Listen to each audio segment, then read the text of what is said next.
É na TV Justiça que você confere os destaques da semana entre os julgamentos do plenário do Supremo Tribunal Federal. Plenárias está começando agora.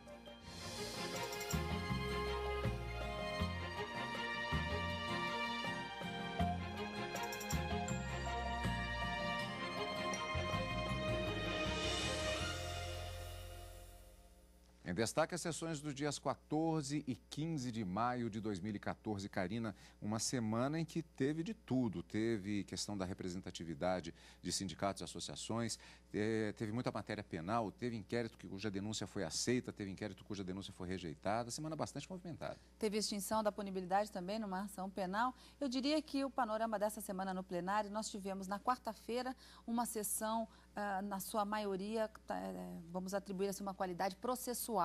Vários recursos foram julgados, agravos em recurso extraordinário, agravos, embargo de declaração, enfim. Na quarta-feira, matéria processual predominante, mas um recurso extraordinário, como você disse, falando dessa necessidade de representação, de autorização expressa do associado para que a associação pudesse ingressar em juízo para buscar os seus direitos, os direitos desses associados e somente ele poder executar, ter a legitimidade para entrar com a execução da ação, da decisão que lhe fosse favorável. Nós vamos comentar sobre esse assunto.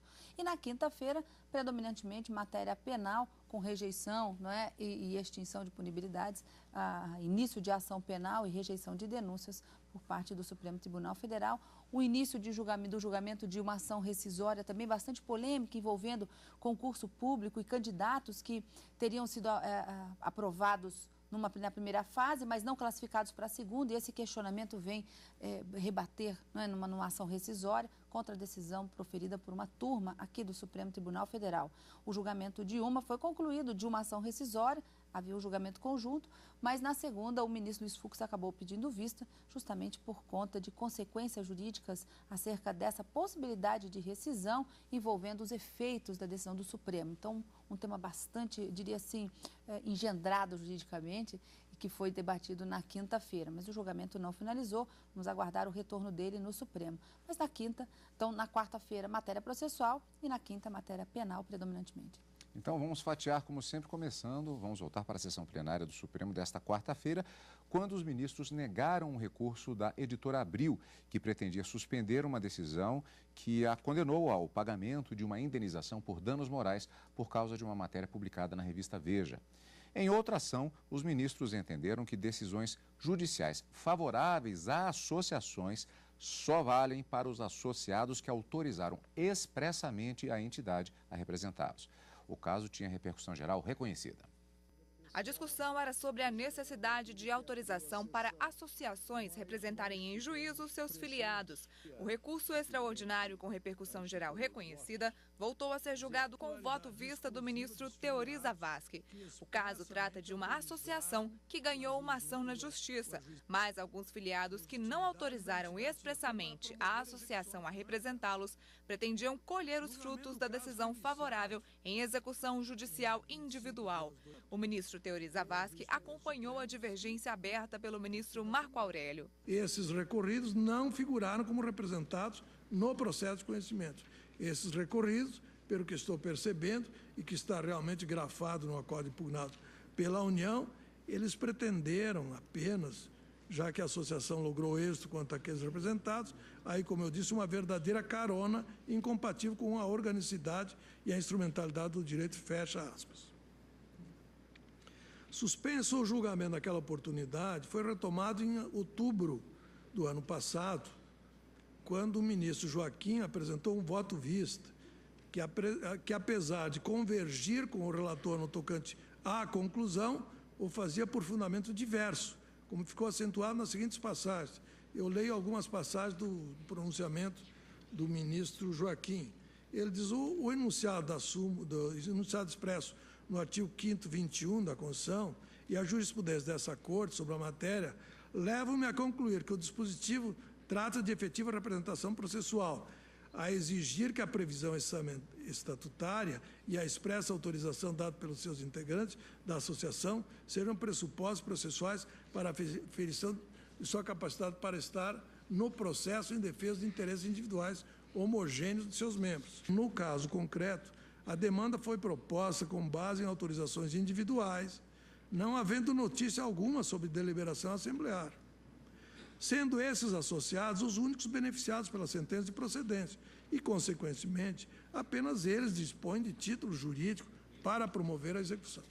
Ante o exposto, com a devida vênia do ministro relator e do ministro Joaquim, eu acompanho o voto do ministro Marco Aurélio para dar provimento ao recurso extraordinário da União, restabelecendo a decisão do juízo de primeira instância.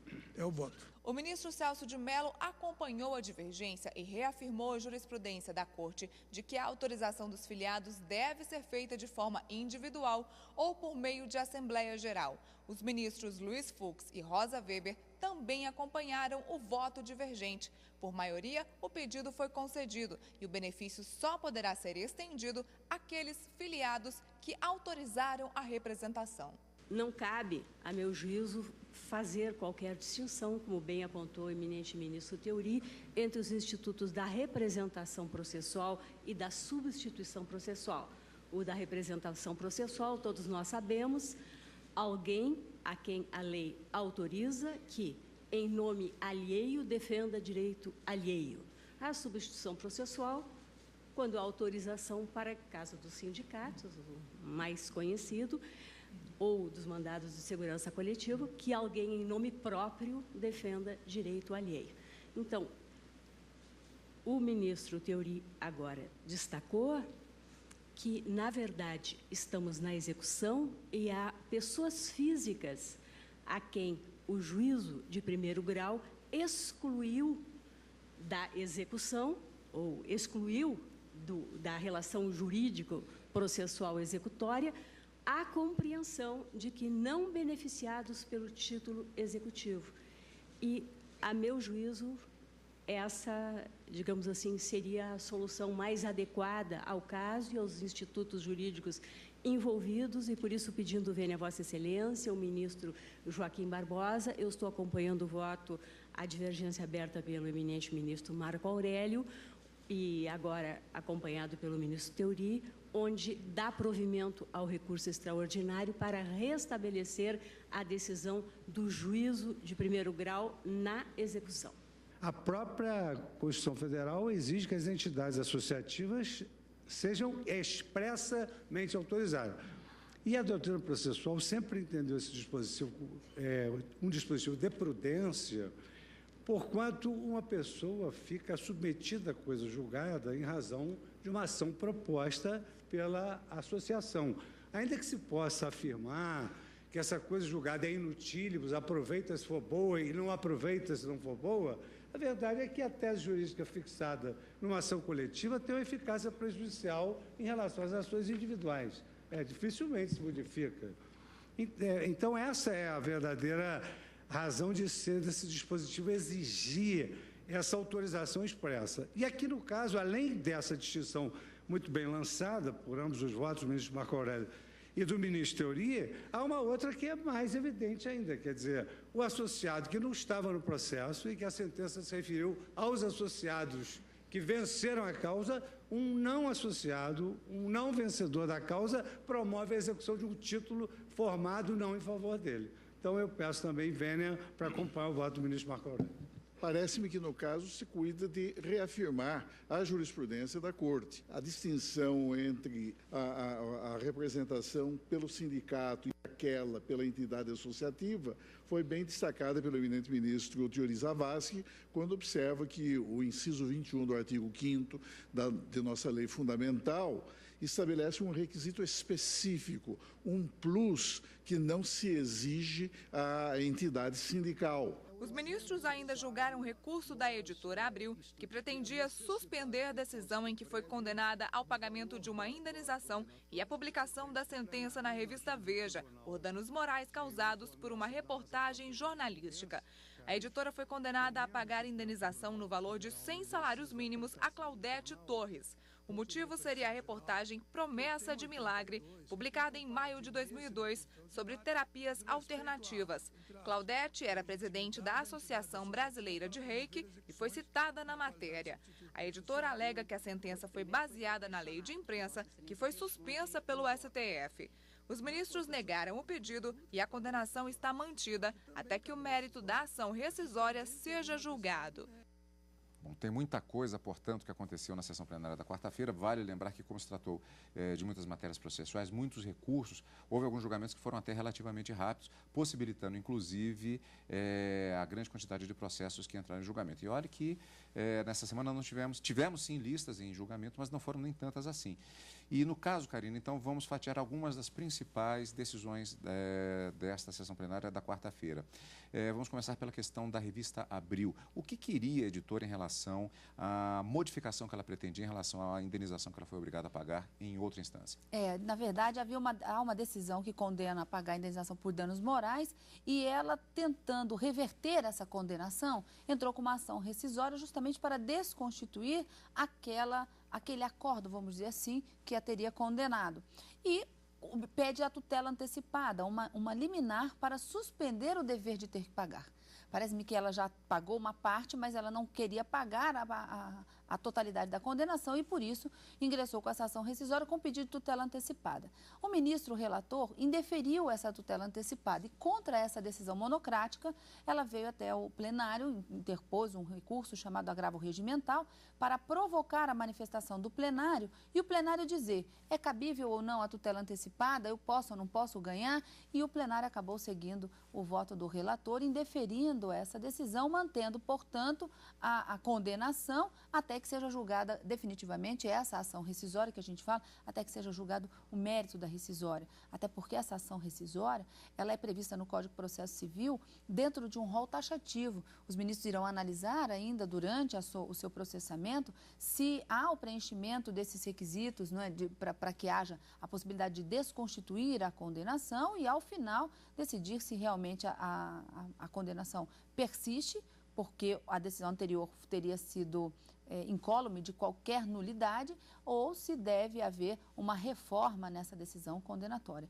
Então, aqui, nesse caso da editora Abril, era a busca de uma liminar justamente para suspender o dever de pagar por essa condenação.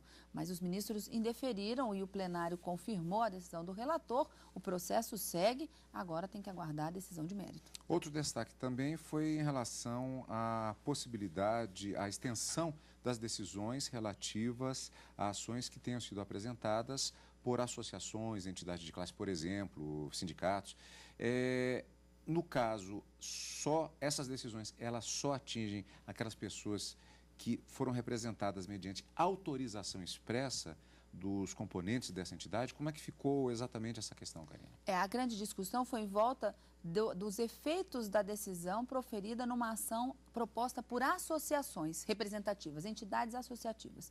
A decisão, ela alcança os filiados que teriam autorizado expressamente, tal como determina a Constituição lá no artigo 5º, que prevê essa autorização expressa, ou também há outros associados que não teriam feito essa autorização expressa.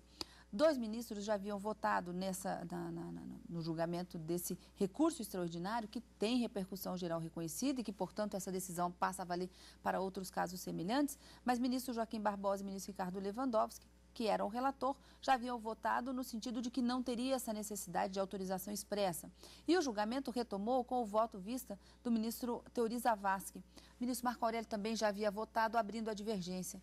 E nessa sessão da quarta-feira, o ministro Teori acompanhou o ministro Marco Aurélio na divergência, entendendo que, nesse caso de associações, tem sim que haver uma autorização expressa do associado para que ele possa ser beneficiário dos frutos daquela decisão que foi favorável e que foi obtida pela associação. Qual era a grande polêmica nesse recurso extraordinário? A associação tinha, vamos imaginar, tinha entrado com uma determinada ação e havia ganho essa ação. Os associados que não haviam autorizado expressamente para ingressar com essa ação pela associação, resolveram pegar essa decisão e executar individualmente. E a polêmica era, esse associado pode executar essa decisão favorável ainda que não tenha autorizado expressamente lá o início, a propositura da ação chamada ação de conhecimento, aquela primeira ação, os ministros acabaram confirmando uma jurisprudência e acabou vencendo a divergência por maioria, portanto, eles julgaram procedente o recurso extraordinário para reformar o entendimento do Tribunal Regional da 4ª Região, que afastava essa necessidade de autorização expressa. Portanto, nós temos hoje no Supremo, com esse julgamento tomado nesse recurso extraordinário, insisto, com repercussão geral reconhecida, a necessidade de autorização expressa dos filiados para que uma associação possa ingressar em juízo e aí esses filiados que autorizaram colher os frutos de uma decisão favorável. Se não houver autorização expressa e não ficar demonstrado que houve essa autorização expressa, não poderá executar individualmente esse associado que não deu essa autorização. Portanto, destaques da sessão plenária da quarta-feira, vamos agora para outra sessão plenária do Supremo Tribunal Federal na semana. O plenário do STF reconheceu na quinta-feira que o deputado federal César Alum quitou débitos previdenciários e, por isso, a punição imposta a ele foi extinta. Em outro caso, os ministros analisaram 2 ações rescisórias referentes a um concurso público. Em uma das ações, o plenário entendeu que os candidatos que estavam no cadastro de reserva não necessariamente devem ser convocados para a segunda fase do exame. A primeira ação rescisória questiona a decisão do Supremo Tribunal Federal que negou o pedido de nomeação de candidatos que prestaram o concurso de fiscal do trabalho do Ministério do Trabalho.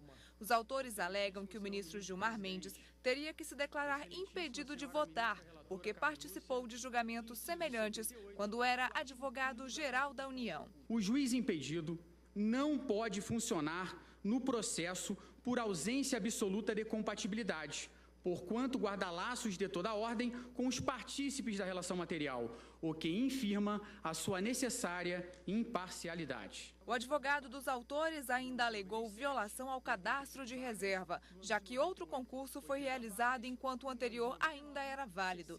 Para a relatora do caso, ministra Carmen Lúcia, o ministro Gilmar Mendes não estaria impedido de votar. O fato de o ministro Gilmar Mendes ter assinado as informações prestadas pela União na ADIM 2418, na qual a constitucionalidade da medida provisória que é objeto do RE número tal é questionada, não o torna impedido para julgar outros processos, à exceção somente daquela específica ação direta de inconstitucionalidade, ADIM número 4, relatada pelo ministro Sidney Sanches.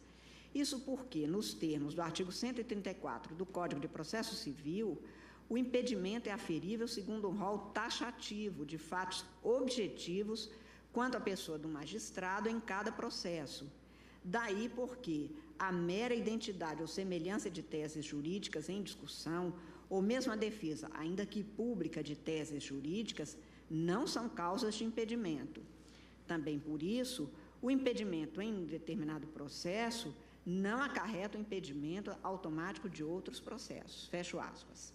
Assim, na minha compreensão, não se tem nos autos o alegado impedimento do ministro Gilmar Mendes para ter atuado no recurso extraordinário 367-460, o que afasta o cabimento da ação rescisória, com fundamento no artigo 485, inciso 2 do Código de Processo Civil. A relatora disse ainda que os candidatos aprovados que ficaram no cadastro de reserva não necessariamente devem ser convocados para a próxima fase do certame e, por isso, negou o pedido. A segunda alegação dos autores diz respeito à alegada contrariedade à literal disposição de lei, inciso 5 do artigo 485 do Código de Processo Civil. Argumentam os autores que o edital número 1 de 94, que regulamentava o concurso, dispõe que, aspas, o provimento dar-se-á em vagas existentes ou que venham a ocorrer no prazo de validade do concurso, fecho aspas, e que o que decidido no recurso ordinário em mandado de segurança 23040, relatado pelo ministro Nery da Silveira, aplicar-se-ia no caso dos requerentes. A União ressalta que, aspas, o manejo da rescisória por violação a literal dispositivo legal, lei lato sensu, na qual se incluem as normas constitucionais, pressupõe a existência de decisão do Supremo Tribunal Federal fundamentada em sentido contrário à decisão rescindenda. Não é o que se vislumbra no presente caso, ao contrário, a decisão rescindenda está, sim, em consonância com a jurisprudência do Supremo, conforme se depreende da leitura do acordo no RMS 23793, primeira turma, relator o ministro Moreira Alves, do RMS 23788, segunda turma, relator o ministro Maurício Correia, entre outros. A segunda turma do Supremo Tribunal Federal, no recurso extraordinário 367-460, decidiu ou concluiu que os candidatos aprovados na primeira fase do concurso para fiscal do trabalho, realizado em 1994, não teriam direito líquido e certo de serem convocados para a segunda etapa do concurso, porque, aspas, no presente caso, não houve prorrogação do prazo de validade do concurso e não houve alegação de convocação para cadastro de reserva, não sendo possível a convocação dos agravantes para a realização da segunda fase do concurso, fecho aspas. Na outra ação sobre o mesmo concurso, a União pretendia mudar a decisão do Supremo em mandado de segurança, mas o julgamento foi adiado com o pedido de vista do ministro Luiz Fux. Em outro caso, o plenário do STF reconheceu extinta a punibilidade contra o deputado federal César Halum, que respondia pelo crime de apropriação indébita previdenciária. Halum foi condenado pelo Tribunal Regional Federal da Primeira Região em 2010 por ter deixado de recolher contribuições previdenciárias quando era diretor-presidente do Sistema de Comunicação do Tocantins. Para a relatora, a ministra Carmen Lúcia, ficou comprovado que o parlamentar pagou todos os débitos. A decisão foi unânime. Karina, interessante que este caso, essa questão de ordem que resultou nessa questão da extinção de punibilidade, era um processo, inclusive, que não estava previsto inicialmente na pauta. E ele foi apresentado logo no início da sessão desta quinta-feira, julgado, inclusive, de uma forma bastante rápida. Porque havia já uma decisão de que condenava, mas a ministra levou em consideração e, por isso, ela trouxe em questão de ordem para acabar definitivamente com essa ação penal, no sentido de que teria sido comprovado nos autos que foi feito um parcelamento acerca desse débito previdenciário junto à Fazenda Nacional e que o débito parcelado já havia sido quitado. Havendo essas circunstâncias, não pode prosseguir a ação penal segundo exigências legais. E assim, portanto, confirmada essa situação, a ministra Carmen Lúcia trouxe, então, essa ação penal em questão de ordem para informar justamente aos ministros. Houve um parcelamento, houve um pagamento na íntegra desse débito junto à Fazenda Nacional e, portanto, a ação não deve prosseguir. Deve ser extinta essa pretensão punitiva do Estado, já que o pagamento foi efetivado. E, com isso, menos uma ação penal aqui no Supremo Tribunal Federal. Pois é, destaque da primeira parte da sessão plenária desta quinta-feira. Na segunda parte da sessão, 2 inquéritos foram julgados, ambos de relatoria do ministro Marco Aurélio. O primeiro foi o inquérito 2966, interposto pelo Ministério Público Federal para apurar a suposta prática do crime de peculato contra o deputado federal Wellington Fagundes, do PR do Mato Grosso. Segundo a denúncia, o acusado teria ajudado no desvio de verbas do Ministério da Integração Nacional destinados a um convênio. O deputado teria contribuído para que o município de Rondonópolis contratasse a empresa Aeroad Construções Limitada, que pertence a familiares do parlamentar, com a finalidade de desviar verbas públicas em proveito de servidores da Prefeitura e de terceiros. A denúncia também indicava a existência de serviços não prestados, superfaturados e sobrepostos, o que teria acarretado dano ao patrimônio público. O relator votou pela rejeição da denúncia. Vamos rever. Ainda que se admita a interferência do denunciado para a formalização do aditivo contratual a resultar na subrogação dos serviços relativos ao convênio para a empresa Aeroad Construções, a participação do parlamentar teria ocorrido somente até esse ponto, não se estendendo à execução dos serviços. Neste plenário, já tive a oportunidade de assinalar a inexistência no direito penal de responsabilidade por parentesco. A responsabilidade é subjetiva e sempre pessoal, levando-se em conta a narrativa contida na inicial, forçoso é assentar a inadequação do comportamento do acusado ao tipo previsto no artigo 312 do Código Penal. Não se descreve conduta voltada ao desvio.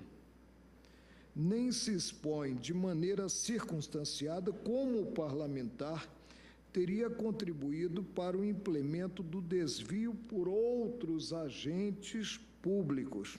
Meu voto é pela rejeição da denúncia.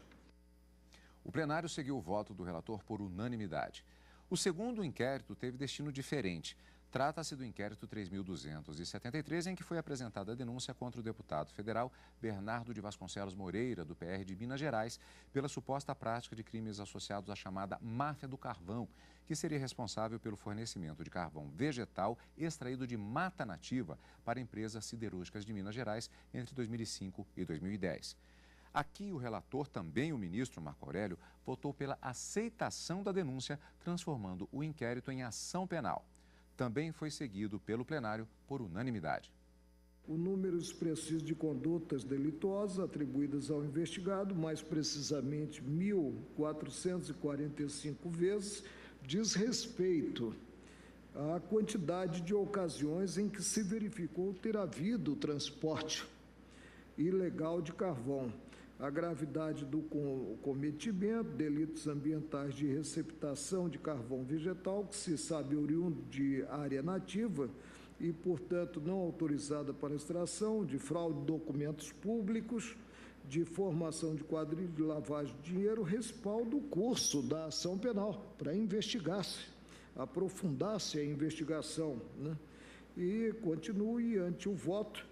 Eu me pronuncio pelo recebimento da denúncia, considerados os crimes de receptação qualificada, uso de documento falso, formação de quadrilha ou bando e lavagem de dinheiro, nos termos dos artigos que cito, e deixo de receber a denúncia quanto à imputação em relação à qual já se tem a prescrição da pretensão punitiva. Karina, 2 processos. O ministro aceitou uma denúncia e rejeitou a outra. Aceitou uma e rejeitou a outra. A ministra Carmen Lúcia também extinguiu uma ação penal em razão do pagamento de débito previdenciário, mas na quinta-feira uma outra ação penal acabou sendo recebida. E em relação ao deputado Bernardo de Vasconcelos Moreira, há também uma outra informação de que, relacionados a essa máfia do carvão em que ele supostamente estaria envolvido, existe aqui no Supremo mais outros 3 inquéritos e uma ação penal que envolvem os mesmos fatos. Então, há indícios fortes para os ministros terem recebido essa ação, como de fato ficou confirmado no plenário na quinta-feira, e por votação unânime acabaram recebendo mais essa ação penal contra o deputado federal. E estes foram os destaques desta semana no plenário do Supremo Tribunal Federal. Na próxima semana tem mais. Encontro marcado na quarta e quinta-feira ao vivo com o direto do plenário e no final de semana com plenárias. E a gente se despede por aqui, agradecendo como sempre a sua companhia. Obrigado por estar conosco e continue conosco aqui na TV Justiça.